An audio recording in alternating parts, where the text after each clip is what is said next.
I want you to remain single for as long as possible. And you're probably thinking, but don't you talk about relationships? Don't you advocate for healthy, conscious relationships, sacred union, and all the good things? Yes, I do. And stay single for as long as you can. Now, guess what? I'm going to tell you why. I'm going to tell you why that is so important. I'm going to share with you how that's been an important growth point in my life. Not only have I read from many amazing authors, amazing coaches in the space of personal development and relationship growth, such as Harville Hendricks.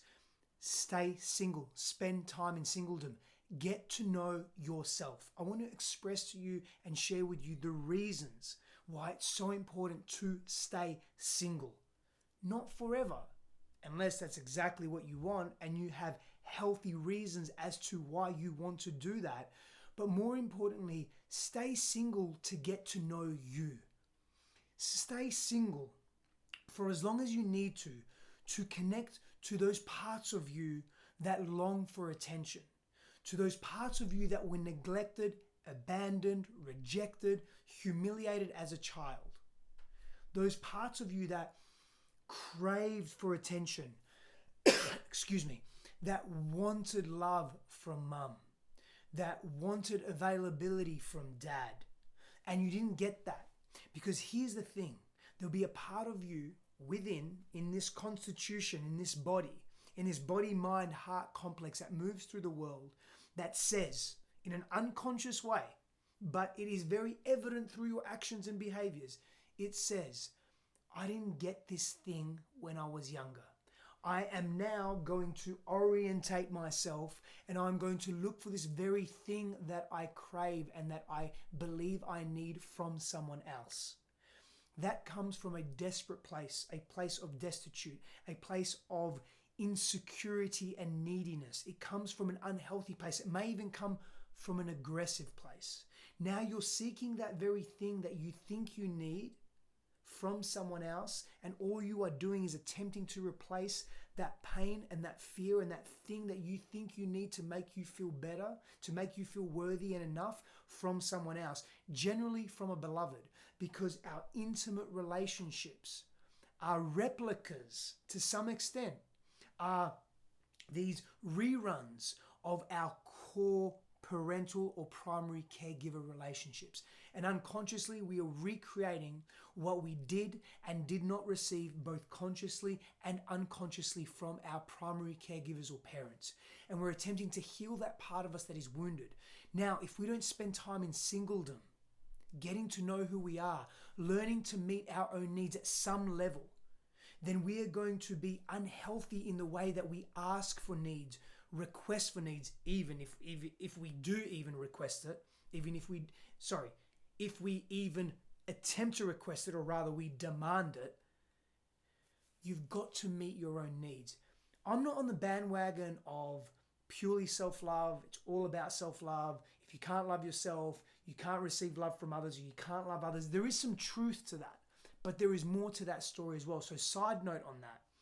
Yes, self-love is important, because when you learn to love yourself and love all the parts of you, even the parts that you don't like, that you may disagree with, that you're ashamed of, that you feel a pain or trepidation with, or you have fear around, when you learn to embrace and accept that, you bring that level of authenticity and truth, you bring that level of openness and transparency, aka safety, into the relationship, because you take ownership and responsibility for that stuff, for all the parts of you. So now you're not hiding from your partner. Another amazing reason to be single for as long as you need to get to know all these parts of you, so that when you bring them into relationship and you bring yourself into relationship, guess what? You're bringing the whole version of yourself. You're not just pretending. You're not asking your partner, your beloved, hey, just love the most convenient parts of me. Just love the best parts of me, the parts that look really good and feel really good and appear to be really nice. Just love those parts of me. No, you're saying, can you love all of me? Can you see all of me? Can I not hide in front of you? Can I make requests and have needs and be able to share my deepest fears with you? Because if you don't know what your deepest fears are because you're too busy in relationship, or you're too busy trying to have that unfulfilled need met, or you're too busy having that unresolved wound trying to be healed by something outside of you, then it's never going to be healed. And you are coming into relationship fractured. And so, can you get to know yourself completely and fully outside of a relationship or outside of intimate, romantic, sacred union with a beloved? Yes, you can. It's challenging in this world. That's my perspective. It may mean you have to disappear to a mountaintop somewhere, train with a swami or a guru or a sage or a wise teacher and be in solitude for so long. Or you can move into relationship, learn and grow from each other, make a commitment to be open and vulnerable and real and true with who you are in the world, with what your needs are and what you're able to give, what you're wanting to explore at a deeper level within the chasms of your own being. But you'll only get to know yourself deeper if you are on your own for a period of time without the distraction and without also all the wounds coming up to the surface when we're in relationship. And what does that mean?